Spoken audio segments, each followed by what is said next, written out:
Segala puji bagi Allah Jallat 'azamatuh wa jalla jalaluhu, yang karena nikmatnya kebaikan-kebaikan menjadi sempurna. Kita tidak akan pernah bisa melakukan kebaikan. Kita tidak akan pernah terhindar dari kemaksiatan kalau Allah tidak menolong kita. Siapa sih kita jemaah? Walaula fadlullahi alaikum wa rahmatuhu ma zaka minkum min ahadin abada. Kalau bukan karena rahmat Allah dan karunia-Nya kepada kalian, tidak mungkin ada satupun manusia di antara kalian yang benar. Nggak ada. Walakin Allah yuzakki man yasha. Tapi Allah lah yang menyucikan siapa yang Allah kehendaki. Malam ini kita bisa berkumpul. Sebagian mungkin meninggalkan keluarganya, sebagian meninggalkan sedikit kesenangannya untuk datang ke rumah Allah, untuk duduk di tempat ini. Maka pujilah Allah dan bersyukurlah kepadanya. Allahumma a'inna ala dzikrika wa syukrika wa husni ibadatik. Allahumma salli wa sallim wa zid wa barik wa an'im ala sayyidina wa maulana Muhammadin wa ala alihi wa ashabihi wa man ittaba'ahum bi ihsanin ila yaumiddin. Ya Allah, semoga salawat dan salam senantiasa Engkau curahkan kepada hamba kekasih-Mu, kepada baginda Nabi kita Muhammad alaihi salatu wassalam, yang telah mengajarkan kepada kita segala sesuatu yang kita perlukan dalam kehidupan ini. Sampai bagaimana kita masuk toilet, keluar toilet, berada di dalam toilet, itu udah diajarin sama Nabi alaihi salatu wassalam. Sedetail itu Rasulullah SAW mengajarkan kepada kita, jemaah. Karena kita manusia yang bodoh dan penuh dengan kezaliman. Maka sebagai bentuk terima kasih kita adalah memperbanyak salawat buat Nabi alaihi salatu wassalam dan memperjuangkan apa yang sudah beliau sampaikan. Semoga salawat itu bersambung untuk keluarga beliau. Jamaah rahimakumullah, kita nih yang udah keluarga kadangkala dapat godaan dari istri kita. Rasulullah sallallahu alaihi wasallam juga pernah mendapatkan godaan dari istri. Bicara tema kita malam ini, godaan wanita itu dahsyat. Sampai akhirnya Rasulullah sallallahu alaihi wasallam memboikot istri. Istri-istri. 9 istrinya tidak ada yang digaulin. Bahkan beliau tidak berkunjung ke rumah mereka. Kenapa? Mereka ribut urusan dunia. Mereka sibuk minta tambahan nafkah. Ada yang istrinya minta tambahan nafkah. Lalu Allah turunkan firman-Nya di surah Al-Ahzab ayat 28-29. Apa kata Allah? Ya ayyuhan nabi, wahai nabi, qul li azwajika, katakan kepada istri-istrimu, in kuntunna turidnal hayatad dunya wa zinataha fata'alain umatti'kunna wa usarrihkunna sarahan jamila. Wahai istri-istriku, dipanggil tuh satu persatu. istri Nabi SAW. Mulai dari Aisyah, ditanya, kalau yang kalian inginkan itu kehidupan dunia, perhiasan dunia, kenikmatan dunia, ya udah, aku akan kasih kepada kalian harta, tapi kita nggak bisa untuk bersama kembali. Aku akan ceraikan kalian dengan perceraian yang indah. Cukup sampai di sini hidup kita, nggak bisa dilanjutkan.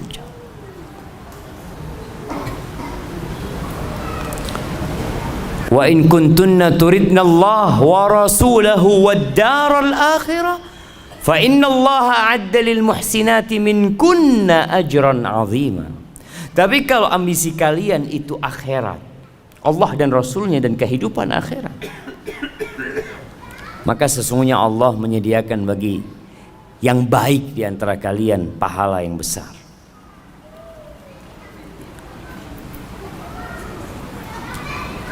Istri-istri Nabi itu sebenarnya tidak terlalu berlebihan menurut kacamata orang sekarang. Apa sih yang diminta istri-istri Nabi? Mereka itu hidup susah. Seringkali Nabi SAW puasa sunnah karena di rumahnya tidak ada makanan. Bagaimana cerita Aisyah radhiyallahu taala anha, marra hilalun thumma hilalun thumma hilal walam yuqad fi baiti Rasulillah sallallahu alaihi wasallam nar. Berlalu rembulan, kemudian berlalu rembulan, masuk ke bulan ketiga, dan di rumah Rasulullah SAW itu kompornya tidak hidup. Susah hidup mereka. Tapi itu yang harus dilewatin kadang-kala. Maka ternyata istri-istri Nabi memilih Allah dan Rasulnya dan kehidupan akhirat. Mereka siap untuk meninggalkan sedikit, nggak banyak, jemaah. Kenikmatan dunia dan isinya ini sedikit. Kalau antum dapat duit 1 triliun, banyak apa dikit, jemaah? Antum pegang 1 triliun dan pegang 1 ekor lalat, bisa 1 triliun bikin lalat? Bisa 1 triliun bikin lalat, ya Pak? Gak bisa. Supaya antum tahu, dunia ini benar-benar gak ada. Kalaupun ada, nilainya dikit. Qul mata'ud dunya qalil. Dikit kenikmatan dunia.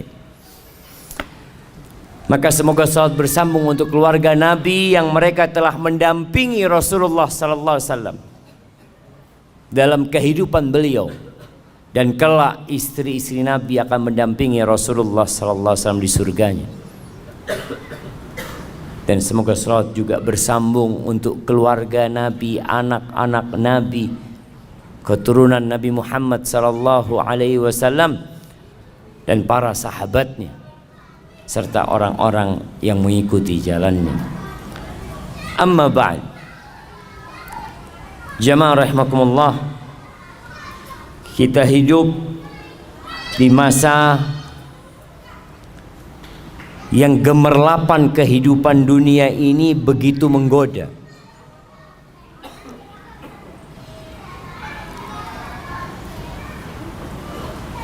Kerusakan begitu mudah untuk didapatkan. Kemaksiatan yang dahulunya sulit untuk dikerjakan di masa sekarang ini mudah.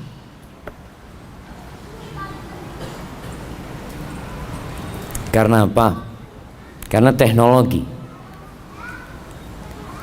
dan harta ada, fasilitas disediakan semuanya. Zaman dulu jemaah, jangan zaman dulu ya, tahun 90-an ke bawah, Itu yang punya motor itu hanya orang kaya aja. Yang bisa beli motor tuh orang kaya. Sekarang di mana-mana orang punya motor. Dulu orang mau berangkat ke tempat maksiat susah. Sekarang online. Diantar ke tempat maksiat. Nah, begitu mudah. Mau booking tempat maksiat di handphone bisa pilih. Na'udzubillah min dzalik.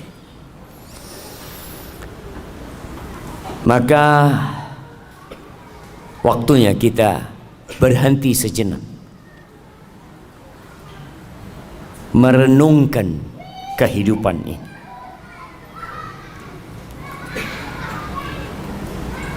Karena jangan sampai kita baru berpikir tatkala malaikat pencabut nyawa datang mencabut nyawa kita. Kita perlu mengingat, dan kewajiban setiap muslim untuk mengingatkan dirinya, untuk menghisap dirinya, dan mengingatkan orang lain. Tadi imamnya baca surat apa? Nah, surat yang rakaat pertama, Al-Insyiqaq. Apa kata Allah? Ya ayyuhal insanu innaka kadihun ila rabbika kadhan famulaqi. Masya Allah, datang hadiahnya. Anda tadi mau kasih hadiah sama yang jawab cuma kok nggak ada hadiahnya, malu Anda mau kasih hadiah. Nah, apa artinya ayat tadi yang kasih hadiah? Ya ayyuhal insanu, wahai manusia, innaka, sesungguhnya kamu, kadihun ila rabbika kadhan famulaqi. Siapa yang tahu artinya coba? Nah, fadhal berdiri antum. Gak usah ngelihat ke bawah, berdiri aja, berdiri. Kenapa harus ngelihat ke bawah? Nah, fadhal.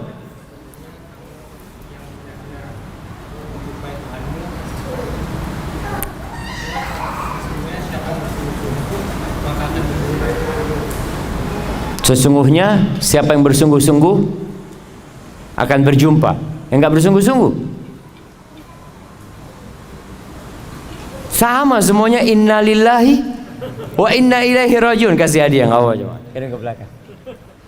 Iya, artinya kita itu bekerja beramal yang pasti kita akan jumpain hasil kerjaan kita. Kita semua menuju Allah Azza wa Jalla, semuanya. Tapi ada yang sampai dan ada yang tidak sampai. Jamaah rahimakumullah, di antara yang menyebabkan manusia itu terlena ada dua hal. Yang pertama, lupa, dan yang kedua malas. Nabi Adam alaihissalam bagaimana terjebak dalam dosa? Apa kata Allah? Walaqad ahidna ila Adam min qabl fanasi walam najid lahu azma. Itu Allah udah kasih perintah kepada Nabi Adam alaihissalam, jangan deketin nih pohon, boleh semua engkau makan kecuali pohon ini. Dan dikasih tahu hati-hati sama setan. Jangan sampai engkau tergoda sama setan. Ini musuhmu. Fanasi, lupa Nabi Adam alaihissalam. Karena setan pada waktu itu waqasamahuma inni lakum alaminan nasihin. Oh, setan itu kalau suruh kasih nasihat jamaah, sumpah-sumpah. Wallah, aku ini orang suka ngasih nasihat sama kamu. Ini pohon ini kalau engkau makan, engkau akan kekal. Jadi malaikat kau. Lupa Nabi Adam kalau ini musuh, kok percaya sama musuhnya. Walam najid lahu azma. Kita dapatin nggak ada semangat, malas. Ini Allah yang katakan. Akhirnya Nabi Adam turunkan. Maka dua hal ini penyakitnya, lupa dan malas, futur. Ketika seorang lupa, kenapa dia beribadah kepada Allah? Kenapa dia melakukan ketaatan kepada Allah? Maka lupa ini akan mengantar dia kepada kejenuhan. Jenuh antum jangan. Kenapa sih anak kok datang kajian? Ngaji pulang, sholat, masjid. Males antum akhirnya. Awalnya dari lupa. Oleh karena itu kajian terus diadakan. Khutbah Jumat nggak pernah berhenti. Mengingatkan orang. Cuma yang diingatkan ini datangnya ketika qomat. Gimana mau diingetin jam? Anda melihat di sebagian tempat itu orang udah datang, apalagi kalau karyawan ya di tempat kerja, itu mereka udah keluar dari tempat kerjanya, duduk di luar, nunggu biasanya. Nunggu apa? Nunggu qomat. Maka seringkali anak ini ngomong sama teman-teman, kapan sih kita bisa mendakwain mereka tuh yang lupa? Bisa sampai kepada mereka. Alhamdulillah teknologi membantu. Sekarang bisa promosi video, clips atau ceramah-ceramah pendek itu. Ana ngomong sama bagian admin, tolong dikirimkan ke orang-orang yang nggak ke masjid, yang nggak suka ibadah, itu yang dikirimin. Kalau yang sudah sering ke masjid, sering kajian, jangan dikirimin. Alhamdulillah dia. Karena memang lupa dengan tujuan hidup manusia. Kenapa dia melakukan ketaatan ini? Itu akan membuat kita jenuh dan bosan menjalani kehidupan ini. Antum lihat orang yang nungguin di rumah sakit. Kenapa dia sabar jam? Kenapa ada yang nunggu sampai 2 jam nunggu dokternya? Anak pernah nunggu dokter 2 jam lebih. Berangkat ba'dal maghrib antar anak, antar istri apa anak? Lupa anak. Kayaknya istri, ya istri. Istri tapi bawa anak gitu. Anak pagi datang ke rumah sakit. Anak ambil janji, katanya nanti jam 7 datang. Anak pikir jam 7 datang langsung masuk jam 9 masuknya jam. Ternyata jam 7 tuh dokternya baru datang. Apa yang membuat anak bersabar? Karena anak tahu tujuan anak datang ke sini. Anak perlu sama dokternya ini. Ya udah ditungguin. Mau gimana sekarang? Maka kita diperintahkan untuk mengingatkan orang-orang itu. Kenapa sih kita ada di muka bumi ini? Ngapain? Orang kerja dari pagi sampai sore, besoknya kerja lagi, lusa kerja lagi, bertahun-tahun di Angkasa Pura. Antum nggak bosan di Angkasa Pura? Ini yang kerja Angkasa Pura nggak bosan? Berapa tahun antum? 10 tahun Ustaz. Allahu Akbar. Nggak bosan? Enggak Ustaz. Karena dia tahu dengan tujuan dia berada di tempat ini. Tapi tujuan diciptakan manusia, kadangkala orang lupa. Ahibati fillah, jelaslah Allah mengatakan wa ma khalaqtul jinna wal insa illa liya'budun. Tidaklah aku ciptakan bangsa jin dan manusia kecuali untuk beribadah kepadaku. Ma uridu minhum min rizq wa ma uridu an yut'imun. Aku nggak perlu mereka kerja kasih rezeki sama aku. Aku nggak perlu dari manusia untuk kasih makan kepadaku, kata Allah. Innallaha huwar razzaq dzul quwwatil matin. Sesungguhnya Allah yang maha memberikan rezeki dan dialah yang maha kuat dan maha perkasa. Dan Allah menciptakan isi bumi ini untuk kalian. Huwallazi khalaqalakum ma fil ardi jami'an. Dialah Allah yang menciptakan untuk kalian semua yang ada di muka bumi ini. Ini ayat dijadikan sandaran oleh para ulama bahwa semua yang ada di muka bumi ini hukumnya halal. Boleh, kecuali kalau ada dalil yang mengharamkan. Karena Allah menciptakan semuanya untuk manusia. Untuk manusia jemaah, untuk kita. Artinya Allah memfasilitasi kita, dikasih fasilitas semua untuk apa? Untuk beribadah. Bukan untuk bersenang-senang, enggak. Sebagaimana kalau ada orang bekerja, dikasih fasilitas sama bosnya. Kamu kerja di sini, nah itu ada kolam renang, di rumahmu kita kasih rumah, kasih kolam renang, kasih pembantu. Kemudian di belakang rumahnya ada kolam ikan. Masya Allah. Akhirnya orang ini kerjanya berenang sama mancing. Kira-kira sama perusahaan dipecat nggak tuh orang cuma?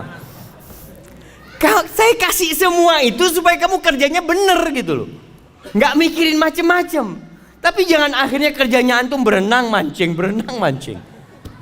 Itu yang terjadi dengan kebanyakan manusia. Lupa bahwa fasilitas diberikan agar antum beribadah. Mudah antum beribadah, nggak repot.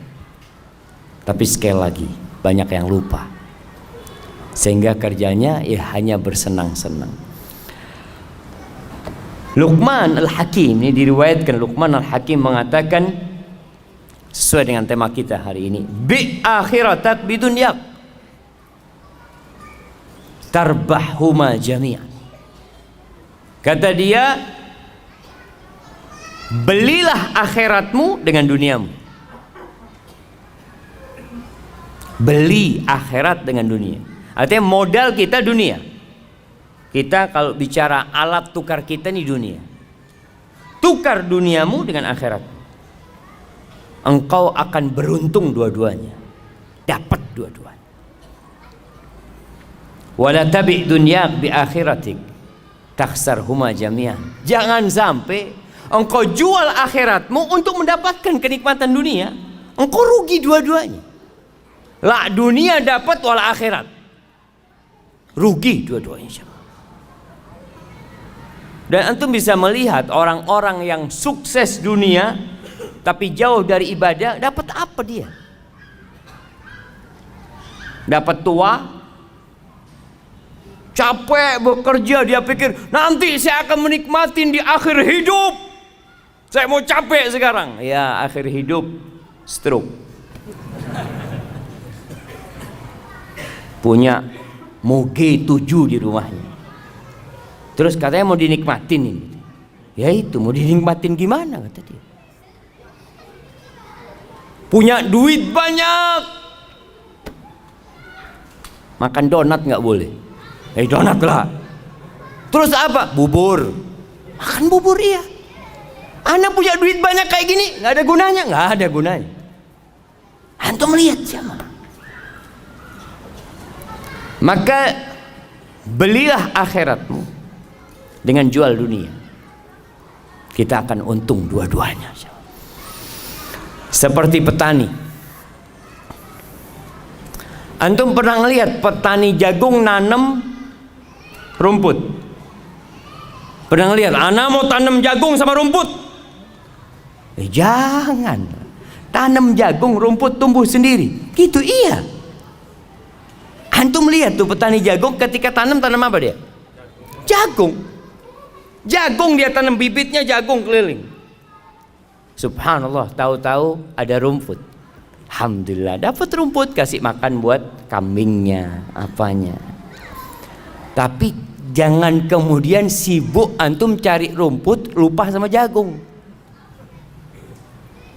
Ada dulu yang ngasih permisalan, dunia ini seperti orang yang lagi ngelola sawah, macul sawah. Mau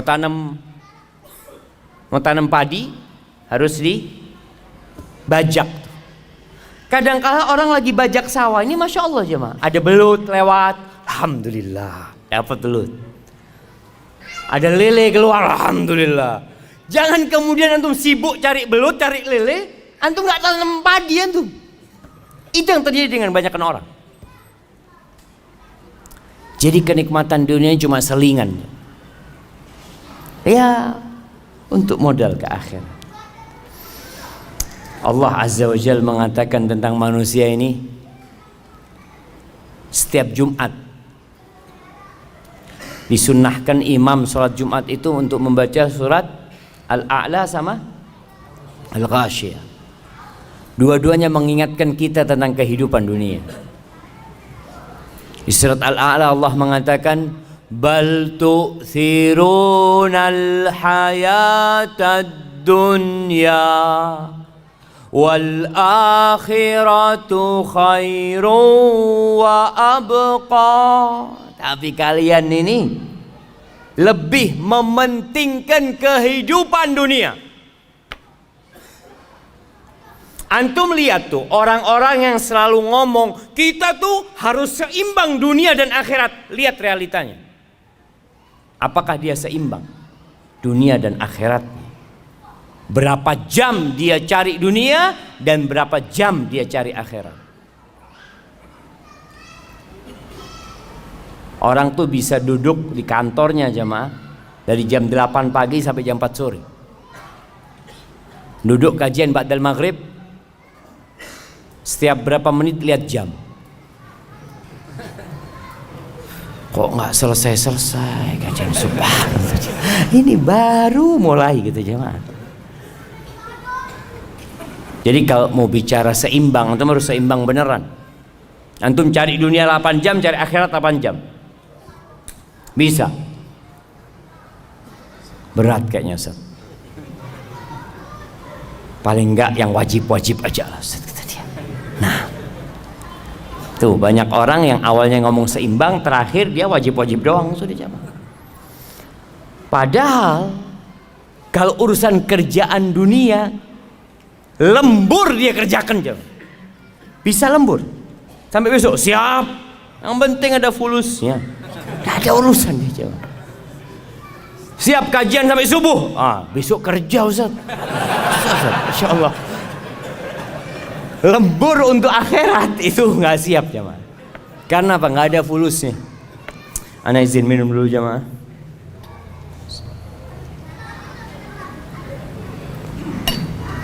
Alhamdulillah. Kalian lebih mementingkan kehidupan dunia, padahal akhirat itu lebih baik dan lebih abadi, kekal jemaah. Banyak sih ayat-ayat dalam Quran yang menjelaskan tentang hakikat kehidupan dunia. Rasul sallallahu alaihi wasallam mengatakan, man kanatid dunya hammahu ja'alallahu faqrahu baina 'ainaihi. Barang siapa yang ambisinya dunia, salah. Barang siapa yang dunia ambisinya, sama apa enggak sama yang pertama aja? Beda. Memang dunia itu ambisi dia. Enggak ada dalam benak dia akhirat. Dia kerja, sekolah, mulai sekolah. Jangan bilang kerja, sekolah. Kenapa kamu sekolah? Ya, supaya dapat pekerjaan. Setelah dapat pekerjaan, ya kawin lah. Setelah kawin, punya anak. Terus punya rumah, punya ini tuh. Jadi dari awal itu akhirat tidak ada dalam benak dia aja. Dunia. Jadi pengaturan dalam otak dia itu dunia. Semua dihitung dengan fulus. Kalau antum tahu orang barat tuh punya istilah time is money. Itu dunia. Jadi kalau orang bicara ambisi dunia, waktu adalah uang. Antum duduk di masjid, antum ditanya, antum dapat apa? Maghrib sampai Isya dapat apa antum? Kalau antum buka warung dapat fulus. Antum jualan online dapat fulus. Duduk di masjid, keluar fulus. Karena ambisinya dunia, semua dihitung dengan dunia. Berangkat umroh, haji dihitung sama dunia. Umroh berapa bayarnya? Berapa sekarang jamaah? 25 juta. 25 juta. Keluar fulus itu. Tabungan berkurang 25 juta.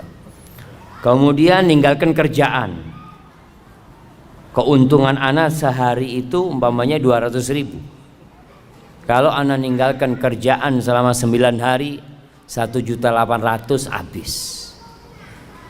Belum kalau pulang nanti sakit, capek, nanti di sana masih beli oleh-oleh. Aduh, enggak lah, nggak usah umroh.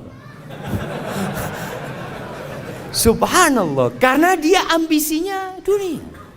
Apa yang akan terjadi dengan manusia yang menjadikan dunia ambisi dia? Ja'alallahu faqrahu baina ainai.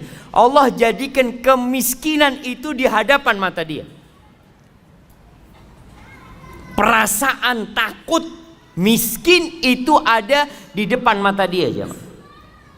Baina ainai, subhanallah ya. Di antara kedua matanya, kata Nabi SAW. Seperti orang pakai kacamata, jemaah. Kemanapun dia memandang, ke atas, ke bawah, ke kanan, ke samping, yang ada takut miskin. Wasyattata alaihi syamlah, urusannya dicerai-beraikan.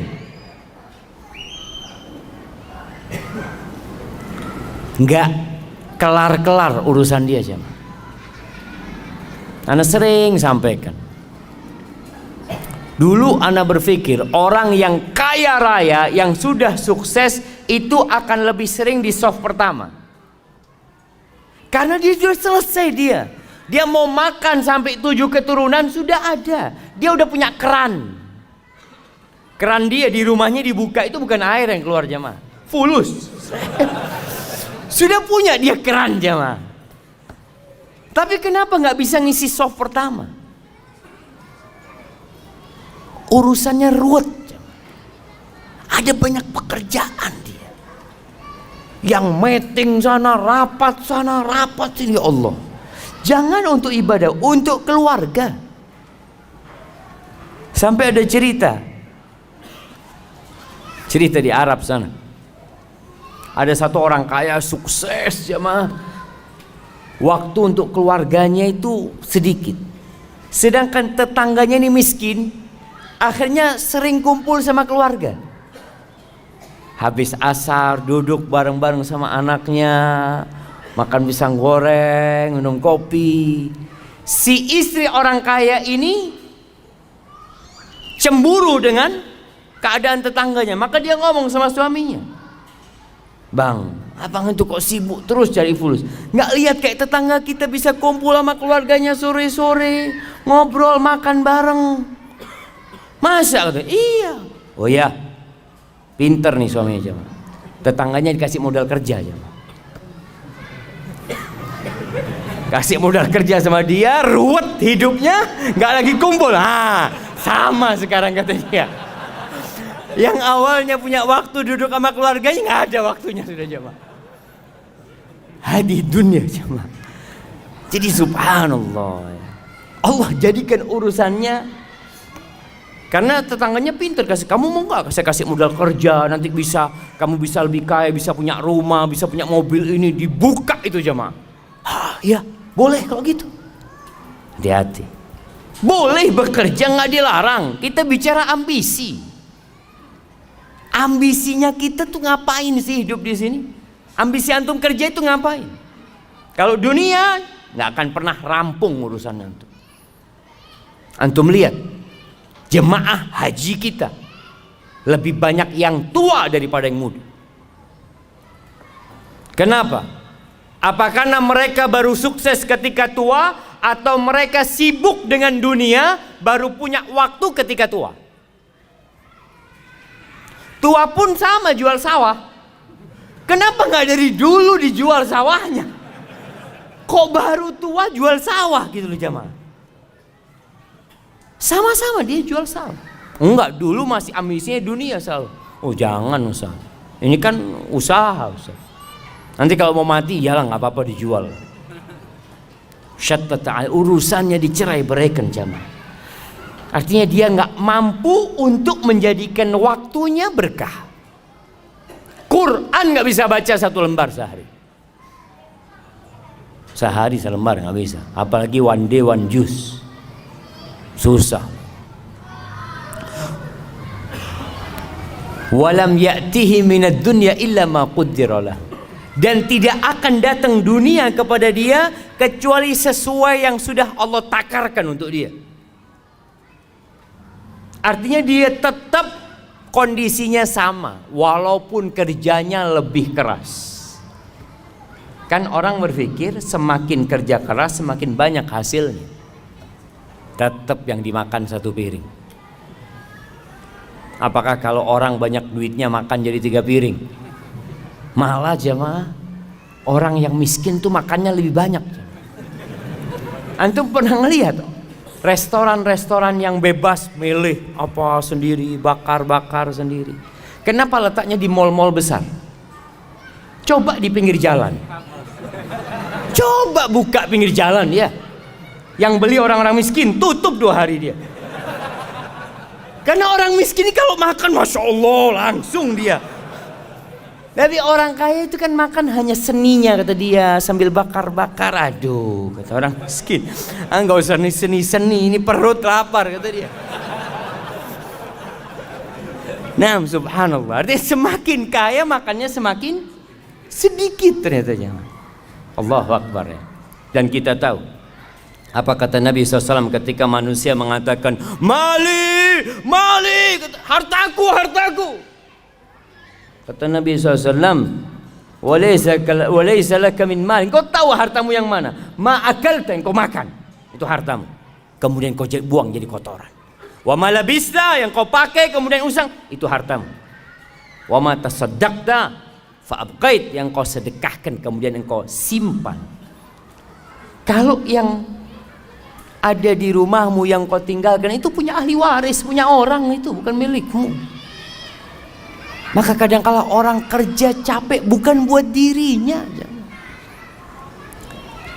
Beda dengan yang ambisinya akhirat. Sama kerja, sama-sama sekolah, mungkin 1 bangku sama antum, mungkin 1 kantor sama antum. Mungkin orang ini tiap hari bareng masuk kantor, jamnya sama, pulangnya sama. Bedanya apa? Beda ambisi dia. Ambisinya dia akhirat. Siapa yang akhirat ambisi dia, ja'alallahu ghinahu fi qalbih, Allah jadikan kekayaan buat dia di hatinya jemaah. Kaya dia jemaah. Ada kotak amal sodakoh dia. Si fulan gak pernah sodakoh itu. Kenapa? Aduh ada kebutuhan buat anak-anak masuk rumah sakit, ini itu macam-macam, subhanallah. Yang fulan karena akhirat ambisi dia punya rezeki sedikit, dia sedekah. Kaya dia walaupun tidak punya apa-apa. Wa jama'a lahu syamla. Urusannya Allah sederhanakan buat dia. Allah mudahkan urusan dia. Allahu Akbar jamaah. Hidupnya tentram. Nggak harus kaya. Kalau bicara hidup bahagia, nggak harus kaya. Apakah antum pikir orang kaya orang yang paling bahagia? Enggak juga. Apakah engkau pikir orang yang terkenal artis itu orang yang paling bahagia? Enggak, banyak artis bunuh diri. Banyak. Antum nggak lihat orang-orang sukses ada yang matinya misterius. Di negeri kita banyak orang-orang yang dianggap public figure narkoba. Karena dia nggak mendapatkan kedamaian itu jemaah. Tapi kalau ambisinya akhirat, Allah apa? Urusannya Allah sederhanakan. Nasi sama tempe zen buat dia. Alhamdulillah. Kenapa? Karena alhamdulillah kata Nabi SAW, bihasab ibni Adam luqaimat yuqimna biha sulba. Kata Nabi itu cukup anak Adam ini beberapa suap yang punggungnya bisa tegak, selesai. Nggak macam-macam hidup ini. Yang penting punggung tegak, bisa ibadah, bisa kerja, alhamdulillah. Wa atathu dunya wa hiya raghimah. Dan orang ini dunia itu datang kepada dia dalam posisi dipaksa, dunia datang kepada dia. Dia gak punya ambisi dunia, datang tuh fulus jemaah. Kau tahu ngetok rumah dia, assalamualaikum. Alhamdulillah ada rezeki buat dia. Subhanallah. Ahibati billah, permisalan dunia ini dikatakan oleh Nabi SAW. Nabi pernah berkata kepada seorang sahabat, namanya Dhahhak bin Sufyan Al-Kilabi radhiyallahu anhu. Nabi mengatakan, "Ya Dhahhak, ma ta'amuka?" Dhahhak, makananmu apa sih? Qala ya Rasulullah, al-lahmu wal laban. Wahai Rasulullah, alaika salatu wassalam ya Rasulullah. Yang aku makan itu daging dan minumku susu. Qala thumma yasiru ila madza? Terus itu daging itu susu jadi apa? Bingung Dhahhak kan. Jadi apa jemaah? Daging, antum kalau ngelihat ya, steak. Antum lihat steak yang dikasih macam-macam atasnya, ada bumbunya, makannya pakai garpu, satunya dipotong. Jadi apa nanti jemaah? Dhahhak nggak berani ngomong jadi kotoran. Masa sama Nabi SAW ngomong kotor? Subhanallah, adab dan etikanya para sahabat. Dia tidak ngomong jadi kotor. Dia mengatakan, ila ma qad alimta ya Rasulullah. Menjadi sesuatu yang engkau sudah tahu wahai Rasulullah SAW. Subhanallah. Itu adab dan etika para sahabat. Apa kata Nabi SAW? Fa inna Allah tabaraka wa ta'ala daraba ma yakhruju min ibni Adam mathalan lid dunya. Sesungguhnya Allah menjadikan apa yang keluar dari perutnya anak Adam itu permisalan untuk dunia ini jemaah. Dunia ini kayak gitu jemaah. Di riwayat lain, itu hadis tadi diriwayatkan oleh Imam Ahmad.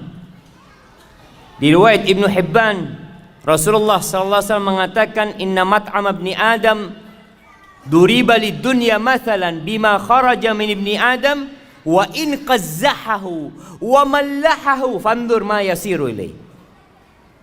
Walaupun makanan itu dikasih hiasan ya.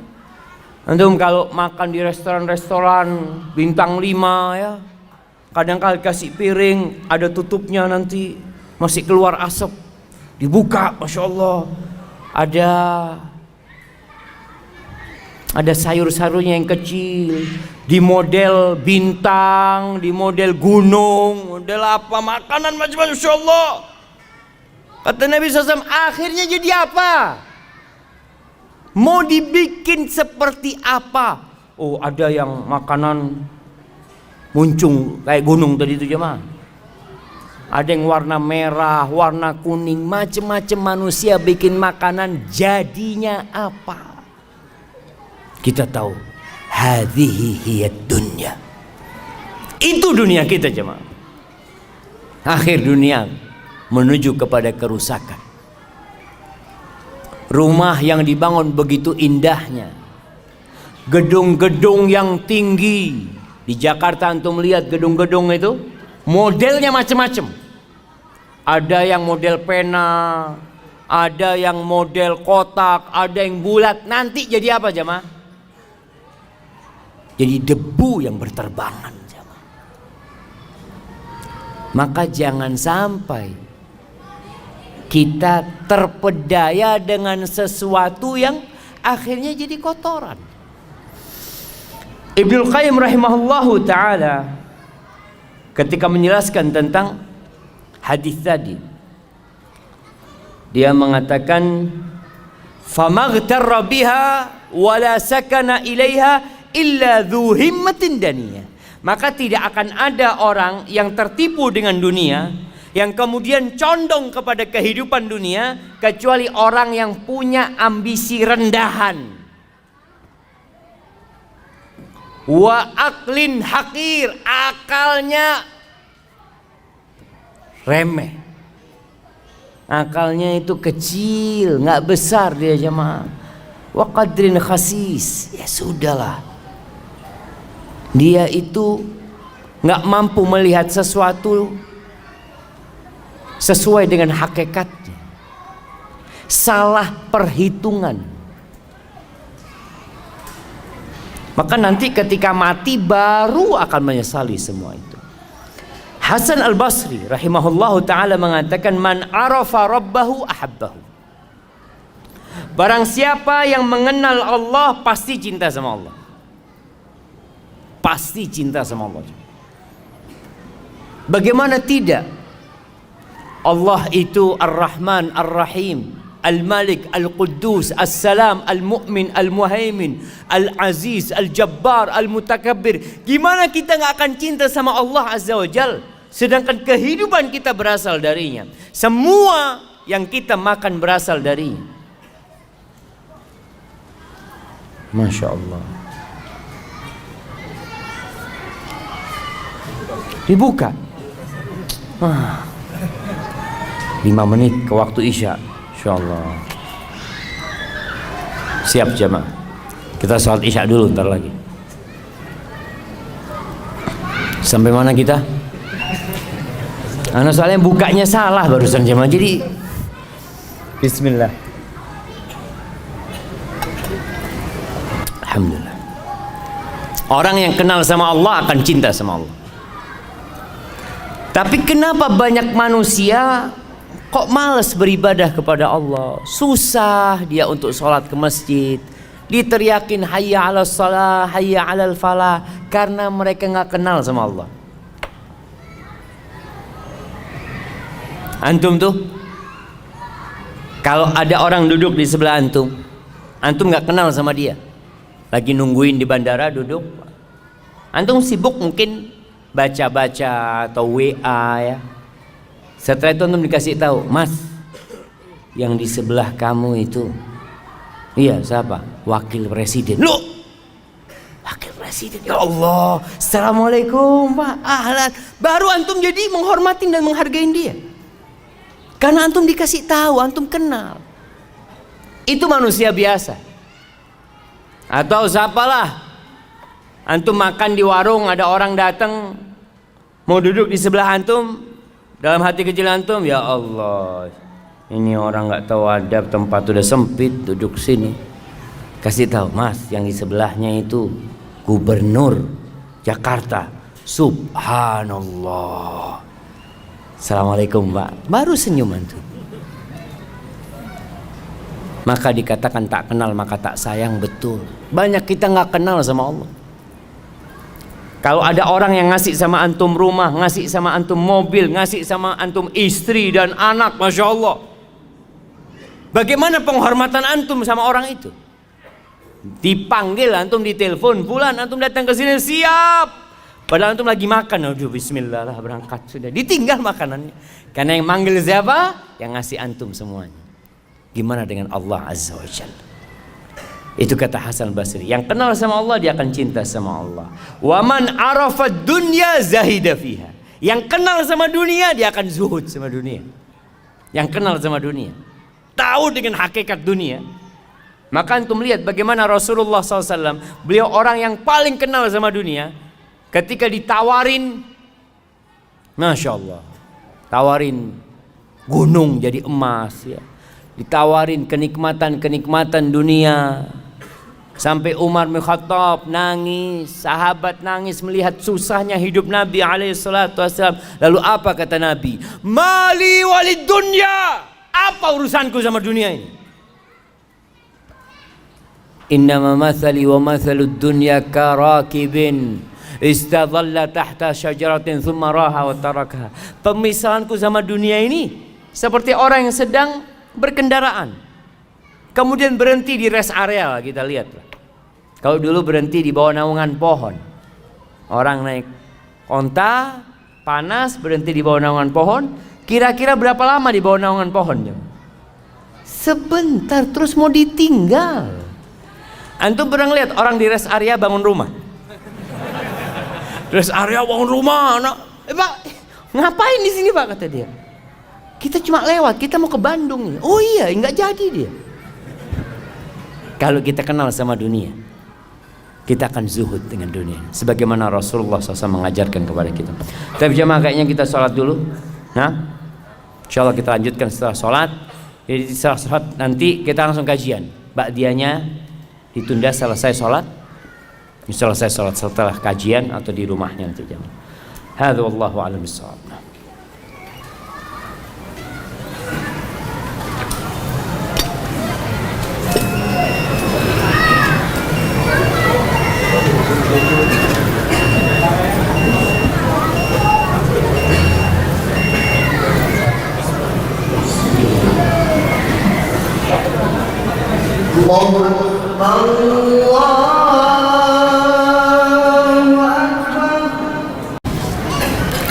Wassalatu wassalamu ala Rasulillah. Amma ba'd. Kembali kepada dunia kita yang memang kita masih hidup di dalamnya. Sebagian orang-orang pergi dan tidak pernah kembali. Al-Imam Ibnu Qayyim memisalkan dunia dengan ucapannya, ad-dunya kamra'atin baghi. Dunia ini seperti wanita pelacur. La tathbut ma'a zawjin wahid. Dia tidak akan tetap dengan satu orang. Dia akan berpindah-pindah. Lihatlah rumah yang kita miliki. Dulu punya siapa? Lihatlah posisi jabatan yang kita dudukin. Dulu siapa yang duduk di jabatan itu? Antum bisa ngelihat tuh. Orang-orang yang menjabat, dulu menjabat, setelah itu turun ganti yang lainnya, nanti ganti yang lainnya. Dan engkau pun yang sedang duduk akan digantikan dengan yang lainnya. Hadhihi ad-dunya. Seperti wanita pelacur yang tidak akan tetap dengan satu orang. Ibnu Abbas radhiyallahu taala anhu mensifatin dunia kita dengan ucapannya, awwaluha ana. Awal dunia ini kesusahan, susah. Antum lihat orang-orang yang susah, yang sekarang sukses, bagaimana proses dia meraih kesuksesannya. Dulu menjadi ini, terus naik jabatannya, terus sekolah lagi, terus bertugaskan di sana, kemudian dapat jabatan yang lebih bagus, terus wa akhiruha fana. Akhirnya habis. Jadi kelelahan dia itu habis ya, Pak. Awalnya kelelahan, akhirnya habis. Bukan kenikmatan. Halaluha hisab wa haramuha iqab. Yang halal antum akan dihisab. Antum makan halal, kerja capek halal, dihisab. Bener nggak kerjaan antum? Berkaitan dengan harta halal yang kita dapatkan, kita akan ditanya dua hal. Dari mana dapatnya? Kemana engkau belanjakan? Wa haramuha iqab. Jelas yang haram antum akan dihukum. Ayyuma lahmin, daging manapun, kata Nabi SAW, nabata min suhtin fannaru awla bihi. Daging mana aja yang tumbuh dari hasil yang haram, neraka lebih pantas tempatnya buat dia. Man istaghna biha futin, yang kaya terfitnah dengan hartanya. Yang punya harta banyak terfitnah dia. Kadangkala sampai merasa nggak perlu sama Allah Subhanahu wa taala. Na'udzubillah min dzalik. Innal insana la yatgha ar-ra'ahu istaghna. Kalla inna ila rabbika ruj'a. Orang tuh benar-benar melampaui batasnya, melakukan tindakan-tindakan yang konyol. Kapan? Ketika merasa cukup dia, udah kaya. Wa man iftaqar ilaiha hazin. Yang merasa perlu sama dunia akan hidup penuh dengan kesusahan dan kesedihan. hidupnya sedih terus. Melihat temannya beli mobil, anak kapan beli mobil? Melihat temannya menikah, ya Allah, ini teman sudah istri kedua, anak satu belum dapat. Insya Allah. Dunia. Wa man sa'alaha fatatuh, yang berusaha untuk mendapatkannya akan kehilangan dunia itu. Tadi ketika ambisinya dunia itu akan kehilangan. Na'a anha wa man na'a anha atathu. Bahkan yang menjauh dari dunia, dunia itu akan datang sama dia. Wa man nazara ilaiha a'mathu. Barang siapa yang melihat kepada dunia dengan pandangan yang penuh dengan kesukaan kepada dunia ini, maka dia akan jadi buta, lupa dengan halal haram. Segala cara dia gunakan untuk mendapatkan dunia. Waman basra biha basratu, tapi yang berusaha untuk melihat dunia dengan pandangan yang sebenarnya, maka dia akan tahu dengan hakikat dunia. Jamaah rahimakumullah, ketika perang Uhud, para sahabat kalah, sempat menang, kemudian dikalahkan oleh musuh-musuhnya. Walaupun orang-orang musyrikin tidak berhasil menghabisi Rasulullah Sallallahu Alaihi Wasallam dan para sahabatnya, tapi banyak sahabat yang meninggal dunia. Apa sih penyebabnya? Subhanallah. Allah menyebutkan di surat Ali Imran ayat 152, walaqad sadaqakumullahu wa'dahu ittahussunahum bi'idhnih hatta idza fashiltum wa tanaza'tum fil amri wa asaitum min ba'di ma arakum ma tuhibbun. Nih Allah janji dan Allah tepati janjinya. Bagaimana Allah berikan kemenangan kepada para sahabat ketika perang Uhud. Di awalnya Allah berikan kemenangan, tapi tatkala mereka gagal melaksanakan perintah Nabi Muhammad SAW, mereka bertikai. Ketika pasukan pemanah yang diperintahkan untuk tetap berada di tempat mereka, mereka mengatakan, mereka ribut di antara mereka sendiri. Udah, kita ngapain di gunung sini? Kita udah menang tuh. Itu harta rampasan perang. Kita bantuin umat Islam, para sahabat yang lain untuk ngumpulin harta rampasan perang. Wa asaitum min ba'di ma arakum ma tuhibbun. Apa kata Allah? Minkum man yuridud dunya wa minkum man yuridul akhir. Di antara kalian ada yang ambisinya dunia dan ada yang ambisinya akhirat. Tsumma sarafakum anhum liyabtaliyakum.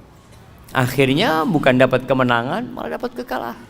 Untuk apa? Untuk menguji kalian, supaya kita sadar. Ketika antum gagal dalam kehidupan ini untuk meraih sesuatu, itu sebuah peringatan dari Allah buat kita supaya kita jadi lebih baik lagi. Antum mau kejar sampai kemana? Kalau ada yang di PHK umpamanya dari tempat kerjanya, antum nanti akan di PHK selama-lamanya. Kalau sekarang antum di PHK masih punya rumah kadang-kala, nanti antum di PHK taruh di kuburan sama orang-orang. Selesai urusan. Dikatakan bahwasanya ada 4 racun. Ini seorang yang bijak menyebutkan ada 4 racun dan ada 4 penawarnya. Orang tuh kalau dikasih tahu tentang racun, dikatakan ini racun nih. Kalau kau makan ini bahaya, bisa gatal, bisa apa, tapi ini ada penawarnya. Ada 4 racun dan setiap racun itu memiliki penawar. Yang pertama dunia. Dunia ini summun qatil, racun yang mematikan. Wa tiryaquha az-zuhdu fiha. Penawarnya itu zuhud di dunia. Zuhud itu bukan berarti miskin. Siapa yang tahu arti zuhud? Ana kasih hadiah. Nah, fadhal. Yang keras.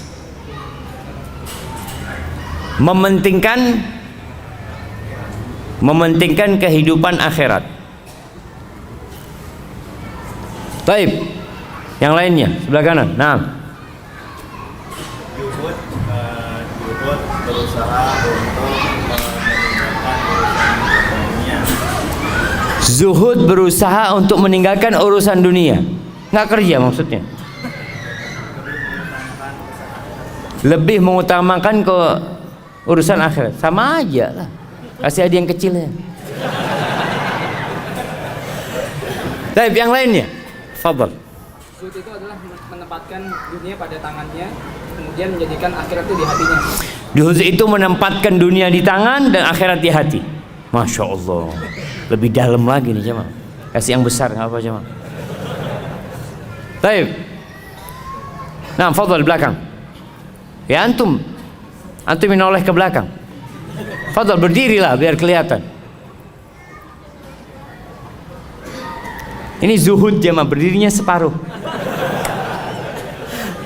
Nah, kenapa nggak berdiri? Masya Allah. Masya Allah. Fadhal kirim yang besar jemaah. Antum dengar jemaah? Tarku ma la yanfa' fil akhirah. Meninggalkan hal-hal yang tidak bermanfaat di akhirat. Itu zuhud.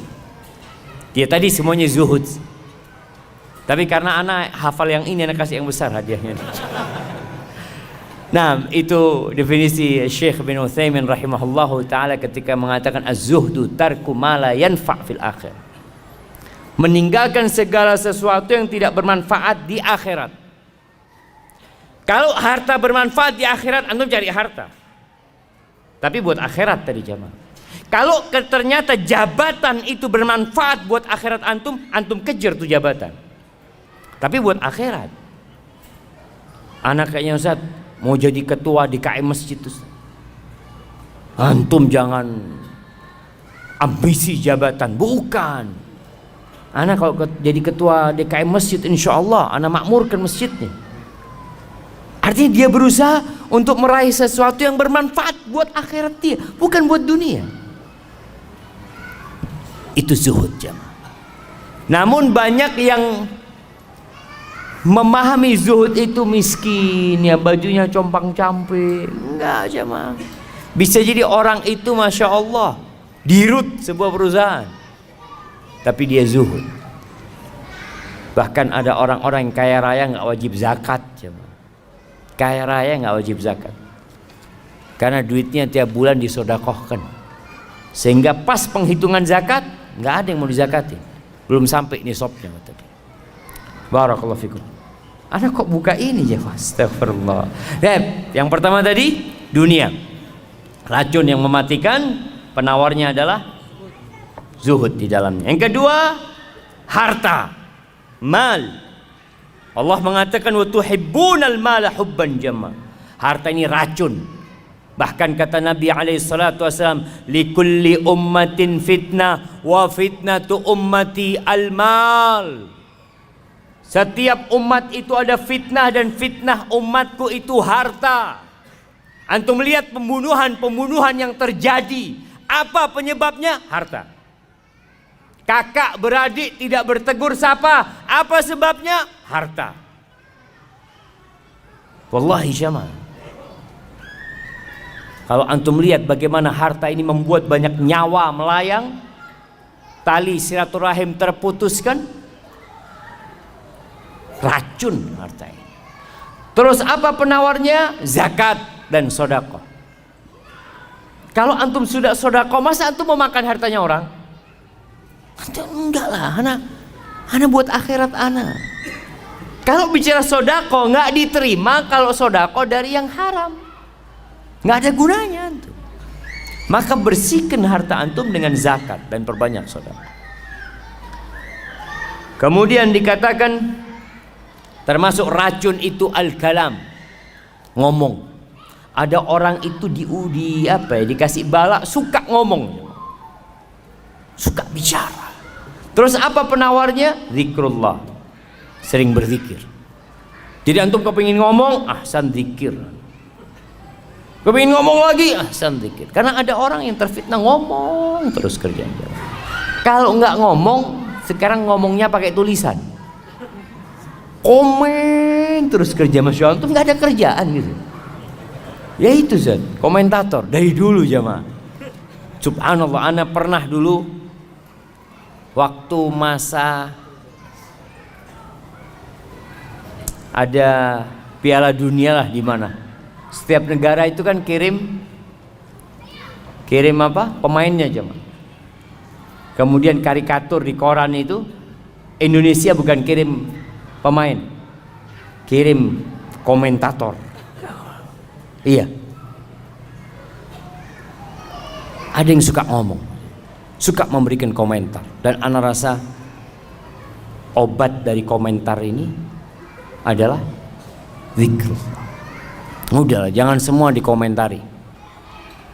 Untuk mengucapkan Masya Allah, Subhanallah, Astagfirullah, Allahu Akbar, itu akan lebih indah.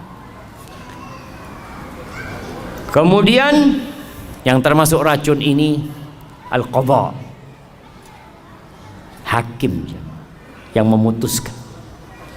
Orang itu kalau dapat jabatan itu, Allahu Akbar, dikatakan orang yang dikasih jabatan apalagi jadi hakim itu disembelih tanpa pisau. Jabatan dia sangat menakutkan. Terus gimana Ustaz? Apa penawarnya? Adil. Berbuatlah yang adil sudah. Anak kemarin membaca berita ada hakim yang dibunuh. Ya, konsekuensi ketika seorang menegakkan keadilan mungkin nyawa antum yang akan melayang.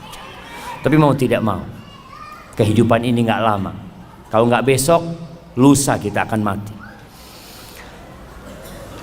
Jamaah rahimakumullah, Utsman bin Affan radhiyallahu anhu diriwayatkan mengatakan hammud dunya zulmatun fil qalb. Ambisi dunia itu menyisakan kegelapan di dalam dada, di dalam hati. Antum nggak bisa tidur, bingung. Ketika mikirin dunia, wallahi antum bingung. Wa hammul akhirah nurun fil qalb. Tapi ambisi akhirat itu cahaya di hati. Jadi ketika antum berambisi untuk akhirat, terang antum melihat jalan hidup ini jemaah. Terang. Antum tidak akan berada dalam kegelapan. Dan yang terakhir, berkaitan dengan tema kita hari ini, Rasulullah sallallahu alaihi wasallam banyak berdoa. Mengatakan Rabbana atina fid dunya hasanah wa fil akhirati hasanah wa qina adzabannar. Antum perbanyak nih doa. Kalau kita lihat dari doa ini, kalau persentasenya jemaah, doa ini 3 bagian yang disebut dengan doa sapu jagat ya. Yang pertama, Rabbana atina fid dunya hasanah. Ya Allah, berikan kepada kami kebaikan di dunia. Apa kebaikan di dunia? Berbagai macam penafsiran para ulama, ada yang mengatakan ketaatan kepadamu ya Allah, bisa beribadah kepadamu. Itu kebahagiaan di dunia. Memiliki harta yang membantu kita untuk meraih akhirat kita. Artinya kita hidup di dunia perlu kebahagiaan, tapi semuanya yang mengantarkan kepada akhirat. Wa fil akhirati hasanah. Dan berikan kebahagiaan di akhirat. Kita minta kepada Allah Subhanahu wa taala agar kita bisa selamat ketika dibangkitkan dari kubur, kemudian melewatin satu persatu hal-hal yang sangat menakutkan di padang mahsyar sampai bisa selamat masuk surga. Wa qina adzabannar, dan selamatkan kami dari api neraka.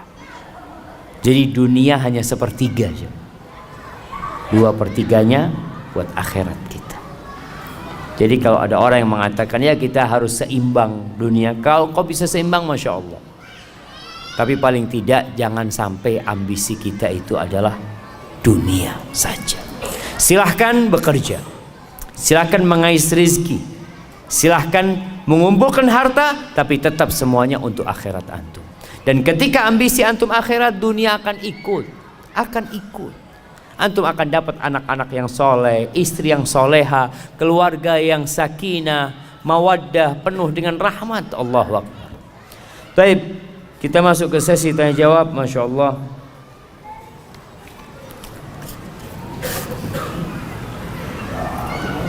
Ini niat jamaah sampai di print sama dia. Apa sekarang ada print yang bisa dibawa ke masjid? Hah? Belum ada jemaah. Printer bisa dibawa ke masjid. Assalamualaikum Ustaz. Waalaikumsalam. Ani mau tanya Ustaz. Di satu sisi kita nggak boleh pede dengan amal dan dosa kita. Bisa saja amal kebaikan kita tidak diterima oleh Allah dan dosa kita belum diampuni meskipun sudah beristighfar misalkan. Tapi di satu sisi kita harus husnudzon kepada Allah. Itu bagaimana Ustaz menyikapi dua sisi yang berbeda ini? Syukran, jazakumullah khair. Masya Allah jemaah. Pertanyaan yang sangat indah.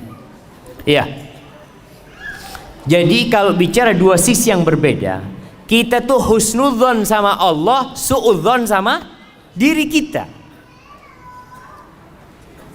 Husnudzon gimana? Allah itu tidak ingkar janji.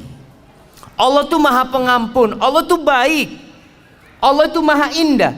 Tapi akunya yang belum benar. Kalau tadi sholat, sholat mungkin ana riya sholatnya, mungkin belum khusyuk sholatnya. Ana sudah istighfar tapi ana kayaknya ngulangin lagi dosa tersebut. Jadi inilah yang harus ada dalam hamba. Allah ketika menyebutkan tentang orang-orang yang soleh, apa kata Allah? Yad'unana raghaban wa rahaba wa kanu lana khashi'in. Mereka itu terus berdoa, beribadah kepada kami dalam posisi harap-harap cemas. Jadi kondisinya dia berharap, nggak boleh putus asa. Tapi dia juga nggak boleh GR dengan amalan dia. Tetap dia cemas, takut amalannya nggak diterima, takut di dalam amalannya ada sesuatu selain Allah Azza wa Jalla. Jadi posisinya antum tetap berharap kepada Allah dan cemas dengan amalan antum yang mungkin belum sempurna. Oleh karena itu, selesai sholat kita baca apa? Astaghfirullah, minta ampun sama Allah SWT. Ketika antum dengar ayat wa man yattaqillah yaj'al lahu makhrajan wa yarzuqhu min haitsu la yahtasib. Barang siapa yang bertakwa kepada Allah, Allah akan kasih solusi buat dia. Dan Allah akan kasih rizki dari arah yang tidak disangka-sangka. Lalu dia mengatakan, Ustaz, ana ini sudah hijrah, sudah sholat di masjid, sholat malam, kok rizki masih sempit. Oh, ini suudzon sama Allah. Seakan-akan kok janjinya Allah nggak datang. Jangan. Antum harus terus mengatakan, ya Allah, mungkin aku belum pantas mendapatkan, ya Allah, mohon maaf lagi ya Allah. Sampai sebagian ulama mengatakan istighfaruna yahtaju ilal istighfar. Istighfar kita itu perlu istighfar jemaah. Kita udah istighfar, masih perlu istighfar lagi. Karena mungkin istighfar kita belum dari hati. Maka seperti itu yang dimaksud, kita husnudzon sama Allah tapi suudzon sama diri sendiri. Hadza wallahu a'lam.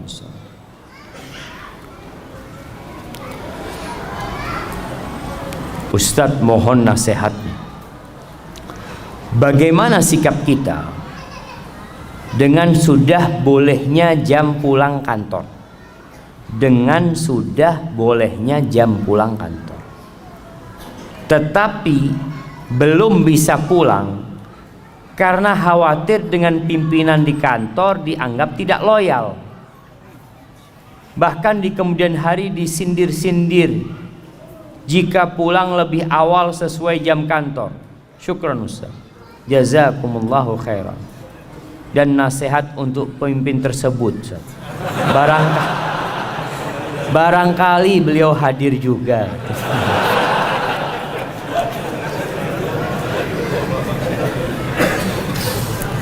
Jamaah rahimakumullah. Ya, kalau kita bicara jam kerja, ya udah, laksanakan tugas kita dengan baik sampai jam kerja usai, antum boleh pulang. Tapi ada yang namanya ihsan. Ihsan itu berbuat baik yang lebih dari tugas kita. Artinya kalau memang antum kerja 5 jam, kemudian ada kerjaan yang belum selesai, padahal antum udah boleh pulang sebenarnya, tapi anda selesaikanlah. Tapi jangan karena bos, tapi karena Allah Azza wa Jalla. Innallaha yuhibbu idza amila ahadukum amalan ayyutqinahu. Allah tuh suka kalau seorang di antara kalian beramal untuk menyempurnakan pekerjaan. Ini babnya bukan gaji lagi. Kalau antum lembur ada gaji, tapi ini babnya pahala di sisi Allah Azza wa Jalla. Kemudian kalau antum dikatakan tadi untuk menjaga kebersamaan di kantor ya, mungkin bos punya kerjaan yang belum selesai yang perlu kita bantu, makanya antum jaga hubungan baik dengan bos, dengan atasan. Datang, bos, ada yang bisa ana bantu? Kalau enggak ana pamit mau pulang, bos. Jadi tetap hubungan itu baik. Atasan merasa dihargain. Kenapa? Apa nggak bisa seperti itu? Atau kita yang penting pulang sudah. Udah jam kantor selesai, bos. Ana nggak perlu pamit sama antum. Masya Allah. Ini hanya sekedar babnya bab adab lagi. Ketika antum datang, bos, ana ada acara, kalau diizinkan ana mau pulang dulu.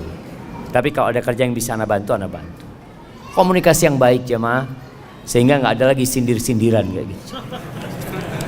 Dan sejatinya bos kalau ngelihat sudah waktunya pulang, fadhol pulang. Tapi kan masalahnya kita menjaga kebersamaan di dalam sebuah tempat kerja.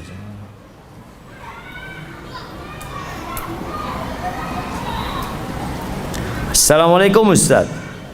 Saya seorang penanggung jawab di toko dan dari manajemen menyuruh wajib memasang aksesoris pernak-pernik Natal di toko yang saya pimpin. Apa sikap yang harus saya lakukan? Jazakallahu khairan. Ahibati fillah, kita ini hidup di negeri yang beragam agamanya. Dan alhamdulillah keberagaman itu bukan hal yang baru di dalam Islam. Di kota Madinah pun, Masya Allah, Rasulullah SAW bertetanggaan bukan dengan orang Nasrani, tapi dengan orang Yahudi yang terkenal permusuhannya dan kedengkiannya kepada umat Islam. Tapi saling menghargai. Namun kalau urusannya ibadah, ini urusannya dengan ibadah mereka, maka kita hendaklah tidak ikut-ikutan dalam peribadatan mereka. Karena ini urusan dengan akidah, keyakinan. Natal itu merayakan hari kelahiran anak Tuhan. Sedangkan kita mengatakan qul huwallahu ahad, Allahu samad, lam yalid wa lam yulad wa lam yakul lahu kufuwan ahad. Maka para ulama berbincang tentang hal bolehkah kita ikut serta merayakan. Merayakan itu macam-macam. Salah satunya dengan tadi membuat sebuah, ya kalau bicara pasang aksesoris yang mengingatkan kalau ini memang adalah menyambut hari Natal mereka. Yang Nasoro silahkan yang Nasoro mengadakan, membuat hal itu. Tapi yang Muslim la jam. Karena kita diajarin sama Allah, lakum dinukum waliyadin. Dulu jemaah, orang-orang musyrikin itu kebingungan bagaimana menghadang derasnya arus orang masuk Islam. Kebingungan mereka. Dan orang-orang yang masuk Islam itu nggak bisa keluar dari Islam. Yang benar Islam. Di masa Nabi Muhammad SAW, Abu Sufyan ditanya, adakah orang Islam? Yang tanya siapa? Raja Romawi, Herakles. Adakah orang yang masuk Islam kemudian keluar karena benci sama agamanya? Benci sama agamanya? Nggak ada. Nggak ada. Bilal disiksa seperti itu, nggak keluar dari Islam. Sumayyah dibantai, disiksa sampai mati, nggak keluar dari Islam. Khabbab bin Ard dibakar jemaah, dibakar di atas api sampai kering punggungnya itu, mati itu arangnya, dan dia nggak keluar dari Islam. Bingung orang-orang musyrikin. Kata Herakles mengatakan, kadzalikal iman idza khalatat basyashatuhul qulub. Iman tuh kalau sudah bercampur dengan relung-relungnya hati nggak bakal keluar. Kalau yang murtad itu memang belum masuk ke dalam iman. Orang-orang musyrikin kebingungan menghadapi kaum muslimin. Akhirnya dia datang kepada Nabi Muhammad SAW menawarkan, gimana? Kita daripada ribut-ribut, sudahlah. Kami sembah Tuhanmu setahun, tahun depan kamu sembah Tuhan kami. Mereka tuh nggak cinta sama Tuhan mereka. Mereka siap untuk tukar-tukaran Tuhan. Iya. Kalau orang beriman, kata Allah, walladzina amanu asyaddu hubban lillah. Orang beriman lebih cinta kepada Allah daripada kecintaan orang-orang musyrikin kepada Tuhan-Tuhan mereka, sehingga mereka siap bergonta-ganti Tuhan. Sedangkan kita langsung turun firman Allah, qul ya ayyuhal kafir la a'budu ma ta'budu wala antum a'biduna ma a'bud wala ana a'bidum ma abadtum wala antum a'biduna ma a'bud lakum dinukum waliyadin. Bagimu agamamu, bagimu agamaku. Wa in kadzabuk faqul li amali wa lakum amalukum antum bari'una mimma amal wa ana bari'un mimma ta'malun. Aku berlepas diri dari kerjaan kalian dan kalian berlepas diri dari kerjaan kami loh. Kita nggak sama. Karena muncul sekarang suara-suara yang mengajak semua agama sama. Nggak sama, jemaah. Jangan disamakan. Kita hidup beragam, kita toleransi. Kita menghargai non-muslim, kan monggo. Jangan sampai ada lagi bom-bom gereja seperti yang terjadi beberapa tahun yang lalu. Nggak ada, jemaah. Islam menghargai mereka beribadah selama mereka tidak memerangin, bertetanggaan dengan mereka. Mereka punya anak, kita ucapkan selamat, nggak apa-apa. Antum kasih hadiah, kasih oleh-oleh buat anaknya, kasih pakaian, ini toleransi. Tapi kalau anaknya Tuhan yang lahir, enggak. Iya jemaah, kita katakan enggak. Afwan, akidah ana mengatakan Allah itu ahad, lam yalid walam yulad, jelas. Kalau antum yang punya anak, anak kasih hadiah, anak ucapkan selamat. Itu Islam seperti itu. Kemudian ada orang, oh enggak toleransi. Anak ingatkan, baca sejarah sampai hari ini, siapa sebenarnya yang mengajarkan toleransi kepada dunia? Siapa sebenarnya? Dan siapa yang sebenarnya intoleransi? Andalusia, bukti toleransi dan intoleransi. Spanyol itu bukti toleransi dan intoleransi. 800 tahun umat Islam ada di sana, orang-orang Nasara hidup damai, aman, dan tidak dipaksa masuk Islam. Tidak dipaksa masuk Islam. Dan orang-orang Nasara di dalam negeri Islam tidak dipaksa pakai bajunya umat Islam. Enggak. Bahkan mereka harus pakai baju khusus. Engkau pakai bajumu, pakai bajumu, pakai atributmu, tunjukkan atributmu yang memang diperbolehkan. Jadi nampak ada perbedaan jemaah. Ada muslim, ada non muslim. Nggak dipaksa, oh kamu non muslim harus pakai bajunya umat Islam, harus pakai peci apa? Enggak. 800 tahun umat Islam di sana, orang-orang Nasrani hidup damai. Hanya dalam hitungan beberapa tahun, nggak sampai 10 tahun mungkin jemaah, Ratu Isabella dan Raja God menguasai Andalusian. Tidak ada satupun muslim di Spanyol. Imam mereka dibunuh dan dibanteng, tidak mau masuk Nasara, atau mereka diusir, atau mereka masuk ke dalam agama mereka. Itu gambaran toleransi dan intoleransi. Berangkatlah antum ke Palestina, lihat bagaimana toleransi umat Islam sejak Umar bin Khattab menerima kunci Masjidil Aqsa. Umar terima tuh kunci Masjidil Aqsa. Orang-orang Nasara hidup damai. Selesai mereka hidup damai di sana. Orang-orang Yahudi hidup damai. Mereka berhak ibadah sesuai dengan agama mereka. Tapi ketika kaum salibis masuk ke Palestina,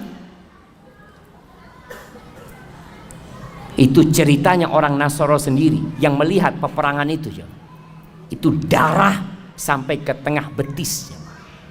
Anak-anak disembelih, dilemparkan dari menara-menara Masjidil Aqsa. Tahun 400-an Hijriah kejadian itu. Kenapa sih kok hilang toleransi itu?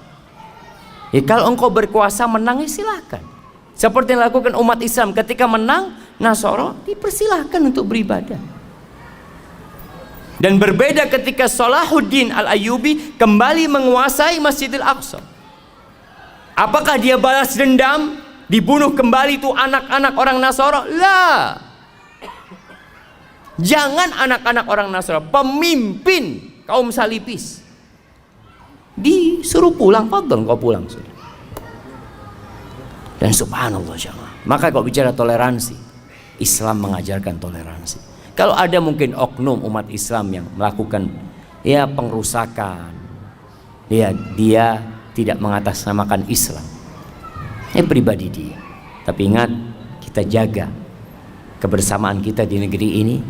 Kita tunjukkan bahwa Islamlah yang mengajarkan toleransi. Dan semoga Allah Azza wa Jalla menjadikan kita orang-orang yang menegakkan agamanya. Hadza wallahu a'lam. Ustaz, bagaimana dengan ambisi jabatan? Karena dengan jabatan bisa memperoleh gaji besar agar bisa pergi haji dan umroh. Masya Allah. Kalau ambisinya haji dan umroh, tafadhal. Tapi jangan sampai setelah dapat jabatan beli motor baru antum. Umrohnya nantilah kalau udah beli motor. Antum ambisinya benar-benar akhirat, tunjukkan kepada enggak ya Allah. Aku nggak ada urusan apa-apa sama dunia ini. Aduh, hanya ingin berangkat umroh dan haji. Aku udah rindu kami berangkat umroh dan haji. Tapi itu harus dibuktikan jemaah. Bagaimana maksud hadis tentang setelah makan bawang jangan mendekati masjid? Saya belum paham, Ustaz. Jamaah rahimakumullah, masjid ini tempat berkumpul, tempat beribadah. Dan Rasul sallallahu alaihi wasallam mengatakan innal malaikata tata'adza mimma yata'adza minhu ibnu Adam. Malaikat itu terganggu yang manusia terganggu dengan. Salah satunya adalah aroma yang nggak enak, aroma yang nggak nyaman. Dulu aroma yang tidak nyaman itu bawang, ya, sampai sekarang sih. Cuma di Indonesia ini orang makan bawang mentah itu hampir nggak ada. Rasul SAW menganjurkan kalau harus makan bawang ya dibunuh, aromanya itu dengan dimasak, aromanya itu udah keluar. Tapi di beberapa negeri itu bawang itu kayak apel jemaah, dimakan bawang. Ana ngelihat ya Allah, dan baunya masya Allah. Kalau antum sholat di samping dia, Allah, aduh nggak jadi, Allah Akbar, terganggu antum. Makanya sama Nabi SAW yang seperti ini nggak boleh mendekat ke masjid karena kau mengganggu orang lain. Orang datang ke masjid untuk khusyuk, makanya dianjurkan pakai parfum, pakai wangi-wangian, bukan pakai parfum dari bawang. Indonesia apa yang bau jemaah? Pete, jengkol. Tapi mungkin ada kondisi tertentu yang kalau berkeringat itu memang jadi bau. Maka yang sama dikiaskan dengan bawang tersebut. Artinya kalau antum makan bawang kemudian menimbulkan aroma, itu yang jangan mengganggu. Kalau antum mau ke masjid pakai parfum lah. Kalau bisa pakai parfum yang modelnya kalau di dinding jamaah tiap 5 detik nyemprot gitu ya, serot gitu ya. Karena kan takut aromanya antum ganggu sama yang lain. Artinya intinya antum nggak boleh ganggu umat Islam ketika beribadah. Dan bolehkah pindah ketika antum sholat di sebelah antum bener-bener aromanya nggak kuat antum, boleh nggak antum pindah? Boleh. Kalau memang bener-bener hilang kehusyuan antum, pindah. Terus Ustaz, yang di sebelahnya pindah semua nanti Ustaz. Artinya antum pindah ke belakang umpamanya, yang belakang maju ke depan. Allahu Akbar. Ana ditipu sama fulan. Artinya dia harap di soft itu dapat pahala menyambung soft, ternyata dikasih aroma ya. Tapi mungkin yang maju itu aromanya sama. Jadi tidak terlalu apa jemaah? Enggak terlalu berasa lah. Pertanyaan terakhir jemaah. Ustadz, ana mau bertanya Ustadz. Saat ini ana dan suami alhamdulillah sudah mengenal sunnah. Tapi suami ana kalau dibangunkan sholat subuh susah banget Ustadz. Sampai pernah ana nyerah untuk bangunkan sholat. Apakah harus dengan cara keras Ustadz? Agar suami ana tidak susah dibangunkan. Walaupun susah pada akhirnya sih tetap sholat Ustaz. Tapi jalannya kalau sudah adzan sudah selesai. Mohon nasihatnya Ustaz agar ana tetap sabar membangunkan suami ana sholat subuh. Syukran Ustaz. Allah Azza wa Jal berfirman, wa'mur ahlaka bis salati wastabir 'alaiha. Perintahkan keluargamu itu untuk sholat dan sabarlah menghadapinya. Ini perintah sejatinya buat suami kepada istri dan anak-anak, karena dia pemimpin, dia yang tanggung jawab. Tapi apakah kalau istri melihat suaminya tidak sholat kemudian dia diamkan? Enggak.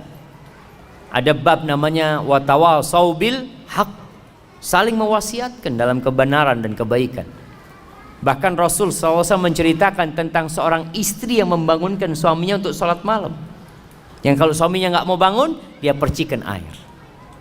Tinggal sekarang bagaimana membuat suami bangun subuh. Kadangkala suami nggak bisa bangun karena tidurnya terlalu malam. Ada sebabnya. Maka sebabnya inilah yang dihilangkan. Yang kedua, mungkin ada cara yang lebih elegan bangunkan suami. Bikinkan kopi. Bang, cium nih bang. Aduh. Ayo bang, minum bang. Minum bangun, tidur lagi insya Allah enggak lagi. Artinya tetap dengan adab dan etika. Ada seorang ustadz cerita. Ustadz ini cerita di Jogja kejadian. Ada seorang, ya sama nih suami istri. Suaminya susah dibangunin subuh. Istrinya ini jago karate. Suatu hari karena udah jengkel jemaah, digampar suami. Itu langsung bangun suami jemaah. Nggak pernah lagi kalau istrinya bangunin, bang, langsung bangun dia. Tapi nggak boleh jemaah. Dosa yang seperti itu jemaah. Kita tetap dengan cara yang baik, jangan ditiru gitu loh. Ya, seperti itu. Ana mohon maaf jemaah, banyak pertanyaan yang tidak bisa dijawab. Mudah-mudahan lah antum bisa tanyakan kepada ustadz yang lainnya. Itu yang bisa Anda sampaikan pada kesempatan kali ini. Apabila benar yang Anda sampaikan itu dari Allah Azza wa Jal, kalau ada yang salah dan kurang berkenan, itu dari diri Anda pribadi. Allah dan Rasul yang terbebaskan dari kesalahan itu. Subhanakallahumma wa bihamdika asyhadu an la ilaha illa anta astaghfiruka wa atubu ilaik. Assalamualaikum warahmatullahi wabarakatuh.